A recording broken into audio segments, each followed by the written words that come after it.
বিলে লবণ পানি তোলা বন্ধ হওয়ায় দীর্ঘ 2 দশক পর নড়াইলের কালিয়া উপজেলার পিরোলি বিলে আবারও আউশ এবং আমন ধানের বাম্পার ফলন হয়েছে। 125 একর জমিতে ধান করতে পেরে কৃষকদের ঘরে ফিরেছে সমৃদ্ধির হাসি। বিলে লবণ পানি তোলা স্থায়ীভাবে বন্ধ চান স্থানীয়রা। নড়াইল জেলা রিপোর্টার মির্জা নজরুল ইসলামের তথ্যচিত্রে ডেস্ক রিপোর্ট। নড়াইলের কালিয়া উপজেলার পিরোলির বিল, যেখানে প্রায় 20 বছর ধরে এক প্রকার বন্ধ ছিল আউশ আমন চাষ।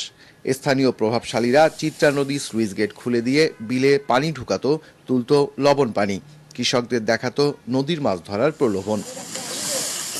এতে লোনা পানি ঢুকে নষ্ট হতো বিলের ধান ক্ষেত। তবে এখন বদলে গেছে পরিস্থিতি। কৃষকদের ঐক্যবদ্ধ দাবিতে বন্ধ হয়েছে লবণ পানি তোলা, গা ঢাকা দিয়েছে প্রভাবশালীরা। ফলে 125 একর জমির ফলন এনে দিয়েছে 200-রও বেশি কৃষকের ঘরে সমৃদ্ধির বার্তা। ধান কাটতে পারি না, আমরা গেট ছাড়িয়ে দিলে আমাকে পানি তলায় যায়, আমরা ফসল করতে পারি না। নোনা পানি না ওঠাতে আমাদের এবার খুব ভালো হয়েছে, ধান হয়েছে ভালো। বিঘে 30 মন 25 মন 28 মন বরাদ্দ আমরা পাবো ইনশাআল্লাহ। সামনের বছর আল্লাহ দিলে আরো ভালো ধানের বাজার নোনা পানি না আসে।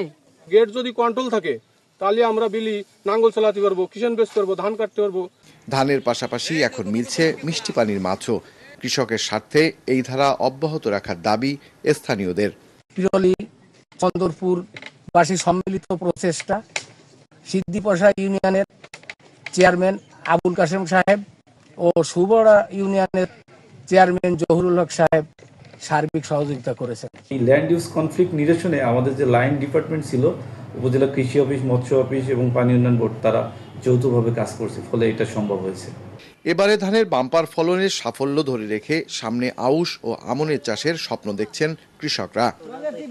মাছরাঙা নিউজ ডেস্ক।